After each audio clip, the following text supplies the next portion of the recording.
माझं नाव वर्षा आहे। मी ज्या गावात राहत होते तिथे बरीच प्रगती झाली होती, पण इथे कॉलेज वगैरे नव्हते। त्यामुळेच मी शहरातल्या हॉस्टेलमध्ये राहून शिक्षण घेत होते।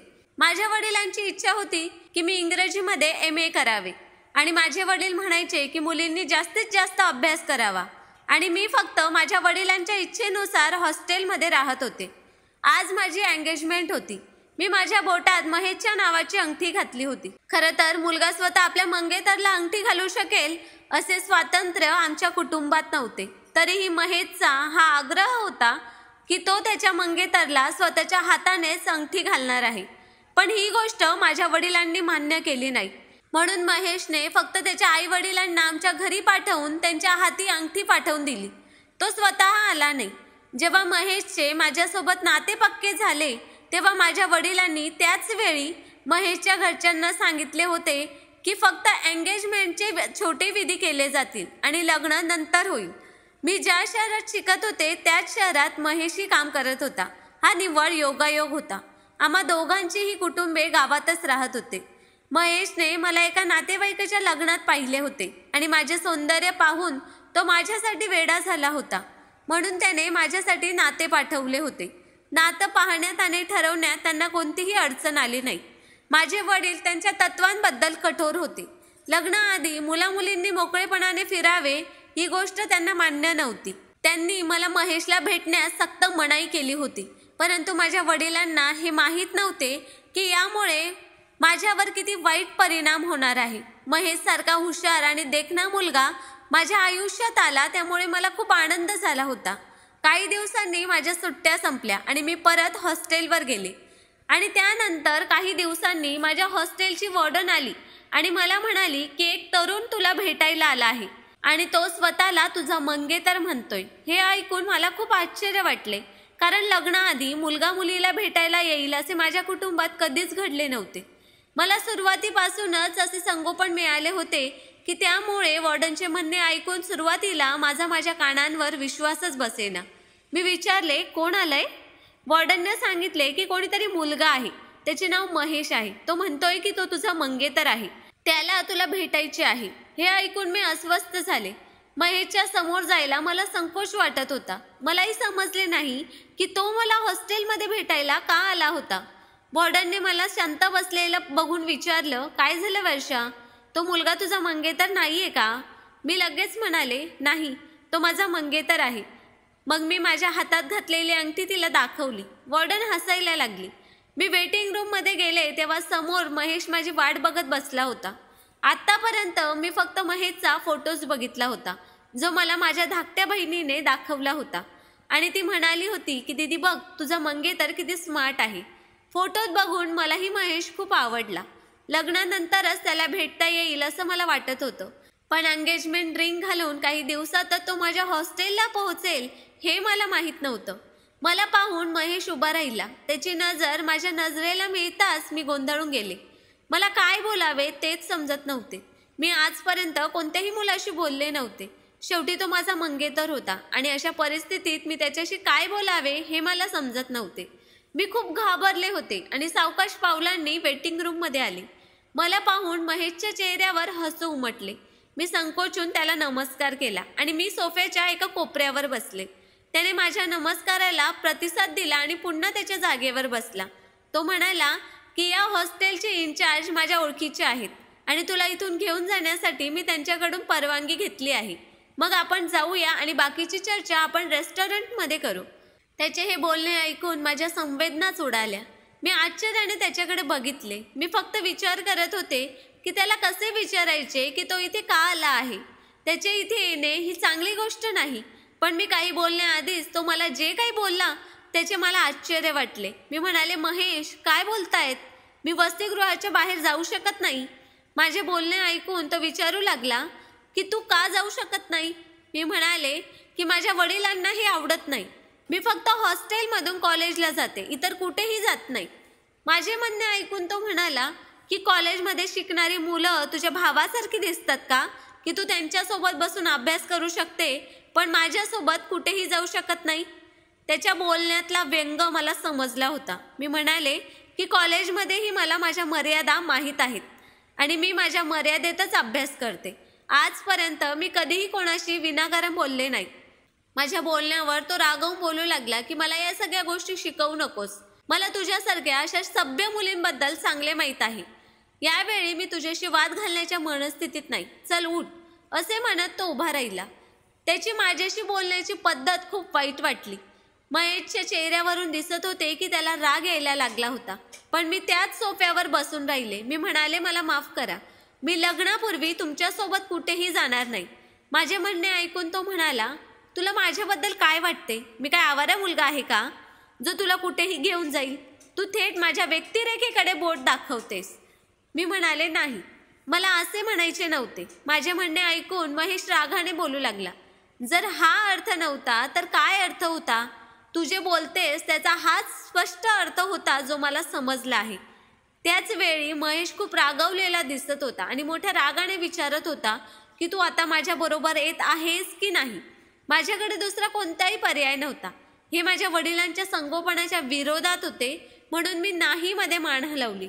तो नक्कीच मला कुठल्या तरी रेस्टॉरंटमध्ये घेऊन गेला असता आणि तिथे बाबांच्या ओळखणाऱ्या एखाद्याने मला बघितले असते तर त्यांनी माझ्या बाबांना नक्कीच सांगितले असते. तर बाबांनी माझ्याबद्दल काय विचार केला असता? त्यांच्या तर माझ्यावरचा विश्वासच उडाला असता. महेश म्हणाला, तूही तुझ्या वडिलांप्रमाणे जुन्या विचारसरणीची आहेस. तू माझी मंगेतर आहेस. तू आता माझी झाली आहेस. तुझ्याशिवाय मी दुसऱ्या मुलीचा विचारही करू शकत नाही. पण तुझं माझ्याबद्दल खूप चुकीचं मत आहे. तू जे बोललीस त्याने माझ्या मनाला खूप दुखावलं आहे. बरं, तुला जे हवं ते कर, असं म्हणत तो हॉस्टेलच्या बाहेर पडला. मला वाटलं कदाचित माझं काहीतरी चुकलं असेल. कदाचित मी त्याला समजून घेण्यात चूक केली असेल. पण या सर्वांमध्ये त्याला दुखवण्याचा माझा कोणताही उद्देश नव्हता. मी माझ्या खोलीत परत आले, पण खूप घाबरले होते. मी पुन्हा पुन्हा महेशच्याच बोलण्याचा विचार करत होते. माझ्या मैत्रिणीने मला अस्वस्थ बघून विचारायला सुरुवात केली आणि त्यावेळी मलाही कोणाच्या तरी सल्ल्याची खरोखर गरज होती. मी माझी मैत्रीण पल्लवीला सगळं सांगितलं. माझे बोलणे ऐकून पल्लवी म्हणाली, तू वेडी झाली आहेस का? प्रथम तुझा मंगेतर तुला घ्यायला स्वतः इथे आला आणि तू त्याला नकार दिलास. तू लगेच त्याच्याबरोबर जायला हवे होते. माझ्याकडे बघ, मी जवळजवळ 25 वर्षांची आहे, परंतु माझं अजूनपर्यंत लग्न जमलं नाही. मी इथे काम करते आणि वसतिगृहात राहते. आजकाल मुलींना नातेसंबंध जोडणे किती अवघड झाले आहे. मी कल्पना करू शकते की तू तरुण आहेस, सुंदर आहेस, त्यामुळेच तुझ्यासाठी चांगले नातेसंबंध येत आहेत. तुझ्याकडे तुझ्या मंगेतरचा नंबर आहे का? असे पल्लवीने विचारायला सुरुवात केली. मी नकार दिला. ती म्हणाली की तुझा मंगेतर कोणत्या ऑफिसमध्ये काम करतो? महेश ज्या कंपनीत काम करतो त्या कंपनीचे नाव मला माहीत होते. ते मी पल्लवीला सांगितले. ती म्हणाली, ठीक आहे, मी उद्याच तुझ्या मंगेतरच्या कंपनीत जाऊन त्याचा नंबर घेईन. तेव्हा त्याच्याशी माझ्या मोबाईलवर बोलण्याचा प्रयत्न कर आणि त्याची माफीही माग. पल्लवीचे म्हणणे मला सध्या तरी काहीसे बरोबर वाटत होते. मला वाटले की ती बरोबर आहे. मी महेशला भेटायला हवे. पण मला माहीत नव्हते की ती भेट मला एका दलदलीत ढकलेल. बरं, दुसऱ्या दिवशी दिवसभर कॉलेजमध्ये लेक्चर्स अटेंड करत राहिले आणि हॉस्टेलवर आल्यावर मी फक्त पल्लवीची परत येण्याची वाट बघत होते. काही वेळाने ती आली तेव्हा खूप आनंदी दिसत होती. ती म्हणाली, मी तुझ्या मंगेतरच्या कंपनीत गेले होते. वर्षा, तुझा मंगेतर खूप हँडसम आहे. अरे, तू इतकी मूर्ख आहेस की तू त्याला नकार दिलास. मी तुझ्या जागी असले असते तर त्याचा हात धरून त्याच्या सोबत गेले असते. तू नशीबवान आहेस. मग तिने तिचा मोबाईल मला दिला आणि म्हणाली, त्याचा नंबर त्यात सेव्ह आहे, चल बोल. हे ऐकून माझे हृदय जोरात धडधडायला लागले. मी याआधी कोणत्याही मुलाशी असे फोनवर बोलले नव्हते. मी पल्लवीच्या हातातून मोबाईल तर घेतला, पण नंबर डायल करण्याआधीच माझी बोटे थरथरू लागली. मी खूप घाबरत होते. पहिल्या रिंगवरच महेशने फोन उचलला आणि उत्सुकतेने नमस्कार केला. त्याची हतबलता मला जाणवली होती. मी म्हणाले, मी वर्षा बोलते. तो म्हणाला, मला माहीत आहे, सांग, तुला काय बोलायचं आहे? आता मी विचार करत होते की काय बोलू, कुठून बोलायला सुरुवात करावी तेच कळत नव्हते. मी म्हणाले की मला माफ करा. कदाचित माझ्या बोलण्याने तुम्हाला दुखावले असेल, पण मला तसे करायचे नव्हते. तो म्हणू लागला, जे काही झाले ते जाऊ दे, या गोष्टी सोड. उद्या मी तुला किती वाजता घ्यायला यायचे ते सांग. महेशचे हे बोलणे ऐकून माझ्या हृदयाची धडधड पुन्हा सुरू झाली. पण मी यासाठी तयारी केली होती. मला वाटले की मी थोडा वेळ त्याला भेटून परत येईल. मी म्हणाले 5 वाजता, पण मी तुझ्याबरोबर फक्त अर्ध्या तासासाठीच येईल. माझे म्हणणे ऐकून तो हसायला लागला आणि म्हणाला, हा निर्णय माझ्यावर सोड. दुसऱ्या दिवशी पल्लवीने मला तयार केले होते. मी साधा कॉटन सूट घालून तयार होते. मी तिला नकार देत राहिले, पण तिने माझ्या चेहऱ्यावर हलका मेकअप केला. मग माझे काळे रेशमी केस देखील मोकळे सोडले, पण मी लगेच माझे केस एका आंबाड्यात बांधले. मी म्हणाले, मला हे सर्व आवडत नाही. तुझ्या कृतीने तू मला नक्कीच अडचणीत टाकशील. माझं ऐकून पल्लवीला राग आला. ती म्हणाली, तू जसा विचार करतेस ना, आजकालच्या पोरांना या गोष्टी आवडत नाहीत. त्यांना आत्मविश्वासाने भरलेल्या बोल्ड मुली आवडतात. रेस्टॉरंटमध्ये जाऊन काही चुकलं तर काळजी घे. मला वाटले की रेस्टॉरंटमध्ये जेवायला जायचे आणि जेवण करून परत यायचे, आणि तो जेव्हा मला काही प्रश्न विचारेल तेव्हा मी फक्त हो किंवा नाही असे उत्तर त्याला देईन. मी पहिल्यांदाच असं पाऊल उचलत होते ज्याची माझ्या घरच्यांना कल्पनाही नव्हती. गाडीच्या पुढच्या सीटवर बसल्याने मी खूप घाबरले होते. तो मला एका छान रेस्टॉरंटमध्ये घेऊन गेला, जिथे मेणबत्तीच्या प्रकाशात जेवणाची व्यवस्था केली होती. त्याने मला एका टेबलापाशी नेले. मेणबत्तीच्या उजेडात मी त्याच्या जवळच्या खुर्चीवर बसले होते. मला त्याची नजर इतकी तीव्रतेने जाणवू लागली की माझ्या अंगात मुंगे आल्यासारखे वाटू लागले. तो माझ्यावरून नजरच हटवत नव्हता. महेश म्हणाला, वर्षा, तू खूप सुंदर आहेस. जेव्हा मी तुला पहिल्यांदा पाहिलं ना, तेव्हा माझ्या मेंदूने काम करण्याचं बंद केलं होतं, आणि मग मी ठरवलं की मी फक्त तुझ्याशीच लग्न करेन. पण मला तुझ्या वडिलांचे विचार आवडले नाहीत. मला तुला माझ्या हाताने अंगठी घालायची होती. पण तो बोलणं अपूर्ण ठेवून गप्प राहिला. त्याचं माझ्या वडिलांबद्दल असं बोलणं मला खूप वाईट वाटले. तो पुढे म्हणाला, तुम्ही लोक हे सर्व फक्त देखाव्यासाठीच करतात. वास्तविक तुमच्या कुटुंबात मुलींना महाविद्यालयात पाठवण्याची परंपरा आहे आणि मंगेतरला भेटण्याचे स्वातंत्र्य नाही. ही कसली परंपरा आहे? मला हे अजिबात आवडत नाही. मी म्हटलं, तसं काही नाही. कॉलेजमध्येही आमच्या कुटुंबातील मुली त्यांच्या मर्यादा, इज्जत सांभाळूनच अभ्यास करतात. माझे बोलणे ऐकून महेशच्या बोलण्यात कटुता आली. तो म्हणाला, ठीक आहे, तुझ्या मंगेतरला भेटून तुझा सन्मान कशामुळे कमी होत आहे? आणि मग कॉलेजमध्ये मुले मुली सगळे एकत्र राहतात, मग मंगेतरला न भेटण्याच्या इतक्या जुन्या कल्पना कशाला? मी म्हटलं, तसं काही नाही. कॉलेजमध्ये मुलामुलींनी एकमेकांशी मैत्री केली तर ती त्या मुलींची अडचण आहे. आमच्या कुटुंबात असे घडत नाही. तुम्ही मला त्या मुलींमध्ये समाविष्ट करू शकत नाही. माझे म्हणणे ऐकून तो मला म्हणाला, मी तुला इथे वाद घालण्यासाठी आणलेलं नाही. हलक्या फुलक्या गप्पा मारत त्याने काही गोष्टी ऑर्डर केल्या आणि आम्ही जेवण केले. त्यानंतर त्याने माझा हात धरला तेव्हा मी जणू मरणारच होते. मग त्याने खिशातून एक मखमली डब्बी काढली आणि माझ्या उजव्या हाताच्या बोटात एक अंगठी घातली, आणि जी अंगठी त्याच्या आईने मला घातली होती ती काढून माझ्या दुसऱ्या बोटात घातली. तो म्हणाला, मला फक्त तुला माझ्या हाताने एंगेजमेंट रिंग घालायची होती. आता तूच सांग त्यात काय चुकले? त्याच्या बोलण्यावर मी गप्प झाले होते. कदाचित ही त्याची छोटीशी इच्छा असावी जी त्याने पूर्ण केली होती. जी अंगठी त्याने मला घातली होती ती माझ्या बोटात सैल होत होती. मी महेशला म्हणाले, ही मोठी आहे, तुमच्याकडेच ठेवा. पण तो म्हणाला, नाही, ही अंगठी तू तुझ्याजवळच ठेव. पुढच्या वेळी तू मला भेटायला येशील तेव्हा मी तुझ्या बोटात दुसरी अंगठी घालीन. मी म्हणाले की मी तुम्हाला पुन्हा भेटणार नाही. आज मी मोठ्या कष्टाने आले आहे. मला वाटले आता तो मला हॉस्टेलवर सोडेल, पण त्याचा मित्र त्याच हॉस्टेलच्या खोलीत राहत असल्याचे त्याने सांगितले. मला त्याच्याबरोबर काही काम आहे म्हणून मी थोडा वेळ त्याच्या खोलीत जात आहे. तू पण माझ्यासोबत ये. मी त्याचे म्हणणे मान्य केले. महेशसोबत मी लिफ्टने 3ऱ्या मजल्यावर आले होते. पण जसजसे मी खोलीकडे जात होते तसतसे माझे डोके जड होत आहे असे मला वाटत होते. माझे पाय मला साथ देत नव्हते. माझं डोकं फिरल्यासारखं वाटत होतं. मी माझ्या हाताने माझे डोके धरले. मी म्हणाले, महेश, मला चक्कर येत आहे. हे ऐकून महेश अस्वस्थ होण्याऐवजी हसायला लागला. तेव्हा महेशने मला पकडले. त्याच्या आधाराशिवाय मला चालताही येत नव्हते. मला सर्व काही फिरताना दिसत होते. महेश जाऊन एका खोलीबाहेर उभा राहिला. चावीने दार उघडले आणि मला आत नेले. आतलं वातावरण एकदम रोमॅन्टिक होतं. नाईट बल्ब जळत होता.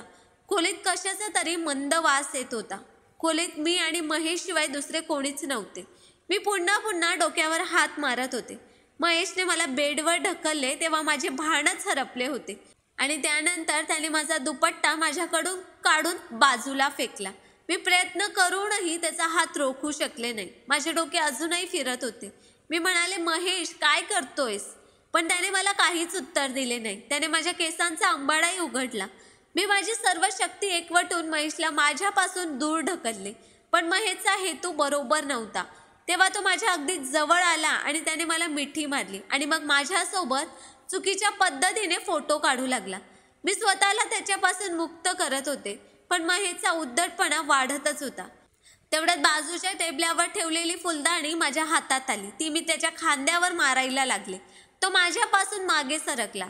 तो आणखी काही करण्याआधीच मी उठून हॉटेलच्या खोलीचा दरवाजा उघडला आणि थरथरत्या पावलांनी लिफ्टपाशी पोहोचले. तो पटकन माझ्या मागे धावला, पण मी पण माझी सगळी हिंमत एकवटून महेशपासून पळ काढला. त्यावेळी माझ्या गळ्यात दुपट्टाही नव्हता आणि पायात चप्पलही नव्हती. माझे केसही मोकळे होऊन चेहऱ्यावर पसरले होते, पण मी माझी इज्जत वाचवण्यासाठी जे काही करता येईल ते करत होते. लिफ्टमध्ये शिरताच मला समोरून महेश येताना दिसला, जो माझ्याच दिशेने वेगाने धावत होता. मी पटकन लिफ्टचा दरवाजा बंद करण्याचा प्रयत्न केला. तो माझ्यापर्यंत पोहोचण्याआधीच लिफ्ट थांबली होती. तळमजल्यावर पोहोचताच मी पटकन दरवाजा उघडला आणि हॉटेलमधून बाहेर पडले. पण मला पुन्हा बेशुद्धीसारखे वाटू लागले. मी जबरदस्तीने स्वतःला उठवत होते. मला समोरच एक टॅक्सी दिसली. मी रडतच त्या टॅक्सीजवळ गेले आणि त्या टॅक्सीच्या काचेतून पाहिले तर तो टॅक्सी ड्रायव्हर तोंडावर रुमाल बांधून आरामात झोपला होता. मी टॅक्सीच्या काचावर टकटक केली. इतर कोणी तिथे पोहोचण्याआधी मला तिथून बाहेर पडायचे होते. त्या तरुणाने तोंडावरचा रुमाल काढला आणि माझ्याकडे बारीक नजरेने पाहू लागला. त्याने खिडकी उघडली आणि सांगितले की ही टॅक्सी रिकामी नाही. माझे प्रवासी आज जेवायला बसले आहेत. ते काही वेळाने येतील आणि मी त्यांना घेऊन जाईन. आता दुसरी टॅक्सी घ्या आणि जा. मला दूरवर एकही टॅक्सी दिसत नव्हती. आता महेशही रेस्टॉरंटच्या बाहेर आला होता. मी रडायला लागले. मी त्याच्यासमोर हात जोडून देवाखातर मला इथून दूर नेण्यास सांगितले. त्यानंतर मी त्याला विचार करण्याची संधीही दिली नाही आणि पटकन मागचा दरवाजा उघडून टॅक्सीच्या आत जाऊन बसले आणि पटकन दरवाजा बंद केला. त्याला पटकन गाडी चालवायला सांगितले की काही गुंड माझ्या मागे लागले आहेत. हे ऐकून त्या मुलाला अचानक शुद्धी आली. त्याने पटकन गाडी स्टार्ट करून लगेच रस्त्यावर आणली. मी टॅक्सी ड्रायव्हरला हॉस्टेलचा पत्ता सांगितला. तो म्हणू लागला की तुझ्या मागे कोण आहे? पण माझी इज्जत हिरावून घेणारा माझा मंगेतरच होता हे मी त्याला कसे सांगू? मग त्या मुलाने मला आणखी प्रश्न विचारले नाहीत. त्याने एक उबदार शाल काढली आणि एका हाताने मला दिली. तुमची प्रकृती ठीक नाही, तुम्ही ही शाल घाला असे सांगितले. मी ती शाल स्वतःला गुंडाळली, पण त्यानंतर माझे भानच हरपले. महेशने मला दिलेल्या ज्यूसमध्ये कदाचित काही औषध मिसळले असेल, ज्याचा आत्ता पूर्णपणे प्रभाव पडला होता. महेशच्या तावडीतून वेळीच माझी सुटका झाली, नाहीतर माझी इज्जत एव्हाना नष्ट झाली असती. जेव्हा मी शुद्धीवर आले तेव्हा मी माझ्या वसतिगृहाच्या खोलीत होते. माझी मैत्रीण पल्लवी माझ्या जवळ बसली होती. रडत रडत मी तिला महेशच्या वाईट वागण्याबद्दल सगळं सांगितलं. ती मला शिव्या देऊ लागली की एंगेजमेंटमध्ये असे घडते असे तिने सांगितले. हे सर्व करण्याची काय गरज होती? आता जर त्याने लग्नाला नकार दिला तर? पल्लवीचे बोलणे ऐकून मला खूप राग आणि वाईट वाटले. मी म्हणाले, आता मी त्याच्याशी लग्न करेन असे तुला वाटते का? मग मला आठवलं की मी परत टॅक्सीतून आले होते आणि त्याचवेळी मी बेशुद्ध पडले होते. मी विचारले की मला इथे कोणी सोडले? तर ती म्हणाली की कोणीतरी टॅक्सी ड्रायव्हर होता ज्याने तुला इथे आणले होते. मी विचार करत होते की अशी माणसंही असतात का? माझ्या बेशुद्धीचा फायदा घेऊन तो टॅक्सी ड्रायव्हर माझ्यावर काहीही करू शकला असता, पण त्याने मला सुखरूप माझ्या हॉस्टेलमध्ये सोडले होते.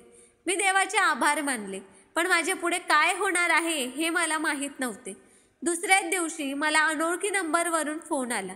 पल्लवीने मला सांगितले की महेशचा फोन आहे. मी म्हणाले, मला काही बोलायचे नाही. त्याला सांग की आता माझा त्याच्याशी कोणताही संबंध नाही आणि जे काही आहे ते मी तोडेन. यावर पल्लवी मला म्हणू लागली की एकदा तरी त्याच्याशी बोल आणि तुमच्यात जी काही नाराजगी आहे ती संपवा. महेशला शिव्या देण्याच्या हेतूने मी फोन हातात धरला, पण त्याने मला जे सांगितले त्याने मी अवाक झाले.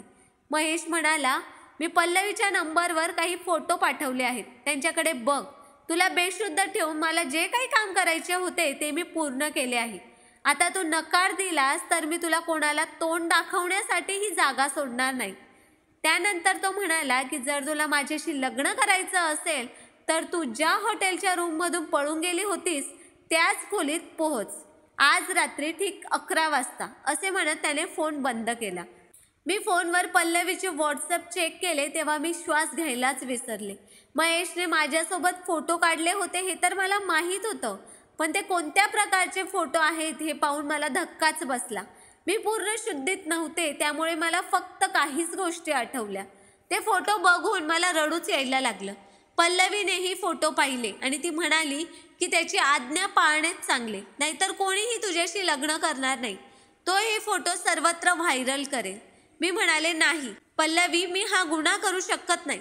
यावर पल्लवी म्हणू लागली की मूर्खपणा करू नकोस. तुला का समजत नाहीये की जर त्याने तुझ्याशी लग्न करण्यास नकार दिला आणि तुझे फोटो व्हायरल केले तर तुझी किती बदनामी होईल. तुझ्याशी कोणी लग्न करणार नाही. मी म्हणाले की तूच मला चुकीचा सल्ला दिला होता. काश मी तुझे ऐकले नसते आणि त्याच्याबरोबर रेस्टॉरंटमध्ये गेले नसते. पल्लवी गप्प झाली. मग ती म्हणाली की तो हे सर्व करेल हे मला माहीत नव्हते. लग्नाआधी मुलं मुली एकमेकांना भेटतात आणि बोलतात, पण महेश या मर्यादेपर्यंत जाईल हे मला माहीत नव्हते. पण आता मी तुला अगदी योग्य सल्ला देत आहे. जर तू त्याचे म्हणणे मान्य केले तर ते तुझ्यासाठी फायदेशीर आहे. मी हे पाप करू शकत नव्हते. दुसऱ्या दिवशीच माझ्या घरून फोन आला. मी फोन उचलला तर आई रडत होती. मी म्हणाले, काय झाले आई? आईने सांगितले की तुझ्या वडिलांना हृदयविकाराचा झटका आला आहे आणि आम्ही त्यांना शहरातील रुग्णालयात घेऊन येत आहोत. हे ऐकून माझ्या पायाखालची जमीनच निघून गेली. हे ऐकून मी खूप अस्वस्थ झाले. महेशने नात्याला नकार दिला तर मी काय करू? पण दुसरा मार्ग जो माझ्यासमोर होता तो पापाचा मार्ग होता, जो मी करू शकले नाही. मी खूप अस्वस्थ झाले होते. मी माझ्या आई वडिलांसोबत घरी गेले. माझ्या वडिलांनी माझ्या सासऱ्यांना फोन करून सांगितले की माझी तब्येत ठीक नाही, त्यामुळे तुम्ही लवकरात लवकर लग्न करून माझ्या मुलीला तुमच्या घरी घेऊन जावे अशी माझी इच्छा आहे. हे ऐकून मला भीती वाटली की महेश नाकारेल. मात्र मी ठरवले होते की मी घरी जाऊन सर्व काही माझ्या आई वडिलांना सांगेन आणि हे नातेही नाकारेल. पण माझ्या वडिलांची परिस्थिती लक्षात घेत मी माझ्या वडिलांचा जीवाचा धोका पत्करू शकले नाही. दुसऱ्या दिवशी सासू सासरे आले. हे नाते संपुष्टात येईल या भीतीने माझे मन कोरड्या पानासारखे थरथरत होते. पण ते 8 दिवसांनी लग्नाची तारीख देऊन निघून गेले. मला वाटलं कदाचित आता महेशला त्याच्या कृतीची लाज वाटली असेल, पण तो माझा गैरसमज होता. महेशच्या बहिणीने माझ्या आईच्या फोन नंबरवर कॉल केला. माझी आई मला सांगू लागली की तुझ्या नंदेला तुझ्याशी बोलायचे आहे. पण मी फोन उचलताच मला महेशचा आवाज आला. तो म्हणत होता की तुझ्या वडिलांची तब्येत ऐकून मी माझा अपमान विसरेल असा तू विचार करत असशील तर तू चुकीचा विचार करत आहेस. तुझे ते सर्व फोटो मी लग्नाआधी सर्वांसमोर दाखवीन. मी सर्वांना सांगेन की ही मुलगी चारित्र्यहीन आहे. लग्नाची वाट पाहण्या इतके तिचा स्वतःवर नियंत्रण नव्हता. तिने माझ्यासोबत हॉटेलमध्ये आधीच एक रात्र काढली आहे आणि मी अशा चारित्र्यहीन मुलीशी लग्न करू शकत नाही. हे ऐकून मी रडायला लागले. त्याने हे करू नये म्हणून मी महेशला विनवायला सुरुवात केली. तो म्हणाला, मी हे करू नये असे तुला वाटत असेल तर तू माझी अट पूर्ण कर. त्याने मला माझ्या परिसरातील एका रिकाम्या घराचा पत्ता सांगितला. तो म्हणाला की हे घर खूप दिवसांपासून रिकामे आहे, इथे कोणीच राहत नाही. रात्री ठीक 12 वाजता इथे पोहोच. मी तुझ्याशी लग्न करावं असं जर तुला वाटत असेल तर तुला माझ्या प्रत्येक गोष्टीला सहमती द्यावीच लागेल. तो त्याच्या आग्रहावर ठाम होता. मी त्याची विनंती मान्य केली. याशिवाय माझ्याकडे दुसरा पर्याय नव्हता. रात्रीचा अंधार जसजसा वाढत होता तसतसं माझं मन धडधडत होतं. घरातील सर्वजण झोपले होते आणि वचन दिल्याप्रमाणे मला घराबाहेर पडायचे होते. काही दिवसांनी लग्नाची वरात येणार असताना महेशला हे सगळं का करावंसं वाटलं हे मला कळत नव्हतं. मी स्वतःला एका मोठ्या चादरीत लपवले आणि मऊ पावलांनी माझ्या खोलीतून बाहेर पडले. माझ्या वडिलांचा जीव आणि माझा सन्मान वाचवण्यासाठी हे पाऊल उचलण्याशिवाय माझ्याकडे दुसरा पर्याय नव्हता. मी दारातून बाहेर पडणारच होते की मला माझ्या वडिलांच्या खोकल्याचा आवाज आला. बाबा त्यांच्या खोलीत होते आणि बहुधा जागे होते. त्यांना माझा किती अभिमान होता. मी त्यांचे नाक नेहमीच उंच ठेवले होते. त्यांना कधीच कोणासमोर लाज वाटू दिली नाही आणि आज मी त्यांची इज्जत नष्ट करायला जात होते. मी हे करू शकले नाही. बाहेरच्या बाजूने बाहेर येणारा पाय मी आत टाकला होता. मी जे काही करत आहे त्याचे काय परिणाम होतील हे मला माहीत नव्हते, पण मी माझ्या वडिलांचा विश्वास तोडू शकले नाही. मी नंतर माझ्या खोलीत परत आले आणि परिस्थितीला शरण गेले. लग्नानंतर महेश माझ्याशी कसा वागेल हेही मला माहीत नव्हते. त्यावेळी मला फक्त माझ्या वडिलांची काळजी होती. मला माहीत नव्हते की माझे पुढे काय होणार आहे. आता तो माझ्यासोबत कोणता नवीन खेळ खेळणार आहे. माझ्या मनाला आतून खूप त्रास वाटत होता. मला विश्वास होता की मी आजवर कोणतेही पाप केले नाही, त्यामुळे माझा देव मला नक्कीच मदत करेल. माझ्या लग्नासाठी माझे वडील खूप खुश होते. त्यांची प्रकृती ठीक नव्हती तरी ते घाईघाईने काम करत होते. भावाने त्यांना सांगितले की आराम करा, आम्ही सर्व व्यवस्था करू. पण नाही, माझ्या मुलीचे लग्न आहे आणि मी काम केल्याशिवाय काही होणार नाही असे ते बोलू लागले. लग्न सोहळ्याची सर्व व्यवस्था करण्यात आली होती. आज लग्नाचा दिवसही आला होता. वरात 9 वाजता पोहोचणार होती, पण 9 ते 10, 10 ते 11 आणि 11 ते 12 वाजले होते, पण वरात अजून आली नव्हती. म्हणून माझ्या वडिलांनी कोणाला तरी फोन केला, पण महेशचे कुटुंब फोन उचलत नव्हते. मग माझ्या वडिलांनी लग्नाची मिरवणूक का आली नाही हे जाणून घेण्यासाठी काही मुलांना पाठवले. पण जेव्हा ते तिथे पोहोचले तेव्हा त्यांना महेश घरातून बेपत्ता असल्याची बातमी मिळाली. तुमची मुलगी चारित्रहीन आहे, त्यामुळे मी हे लग्न करणार नाही असे त्याने म्हटले होते. हे ऐकून मी चक्रावून गेले. मला वाटले की कदाचित तो माझा आदर करेल. हे ऐकून माझ्या वडिलांचा हात छातीपर्यंत गेला. माझ्या मुलीवर लावण्यात आलेला आरोप खोटा असल्याचे ते सांगू लागले. पण माझ्या भावाने काही फोटो माझ्या वडिलांना दिले आणि माझ्याकडे दहशतीच्या नजरेने पाहू लागला. आईने ते फोटो पाहताच मला शिव्या द्यायला सुरुवात केली. तू काय केलंस? मी रडू लागले. आता मी खरे सांगितले तरी माझ्यावर कोणी विश्वास ठेवणार नाही. माझ्या वडिलांनी ते फोटो पकडले आणि फाडून फेकून दिले. हे सर्व खोटे चित्र असल्याचे सांगू लागले.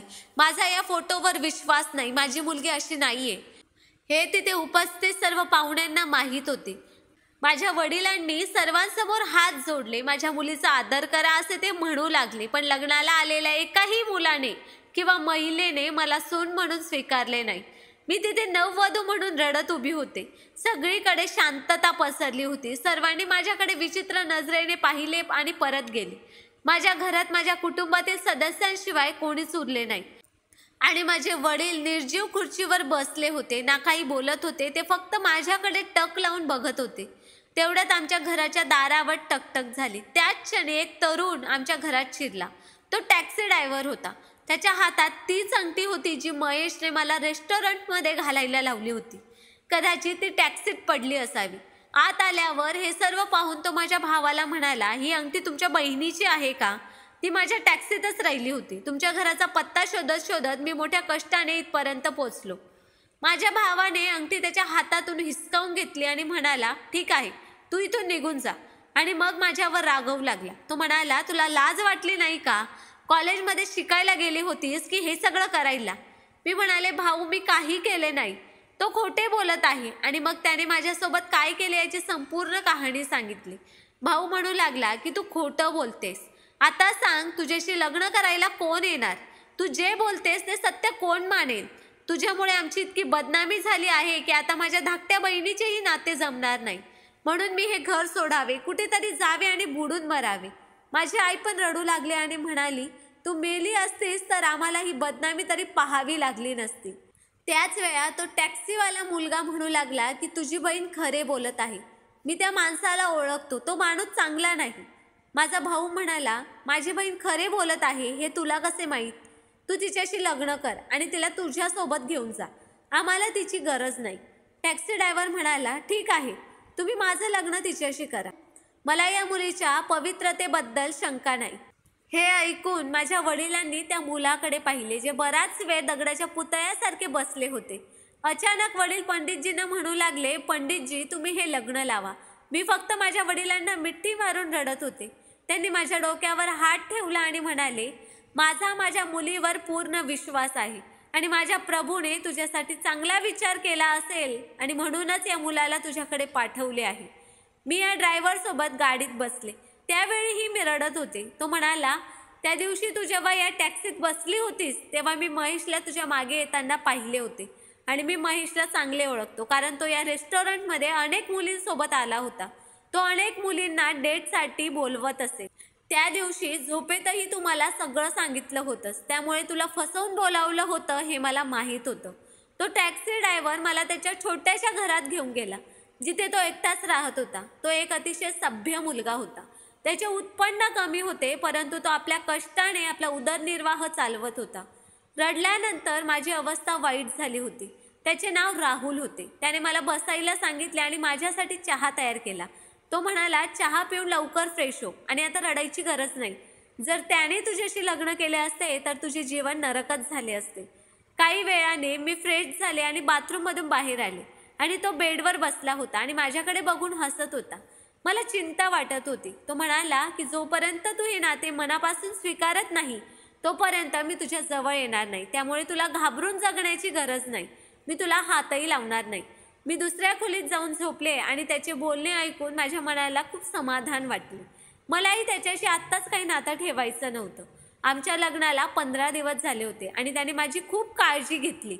जणू काही आम्ही एकमेकांना खूप दिवसांपासून ओळखत होतो आणि आता मी पण हळूहळू त्याच्याकडे आकर्षित होत होते. माझ्या संमतीशिवाय तो मला स्पर्शही करू इच्छित नव्हता आणि हेच मला त्याच्याबद्दल खूप आवडले. जेव्हा तो टॅक्सी घेऊन जायचा तेव्हा मी रात्री त्याची वाट पाहत असे. थोडा उशीर झाला तरी मी अस्वस्थ व्हायचे आणि त्या दिवशीही रात्रीचे 12 वाजले होते, पण राहुल अजून आला नव्हता.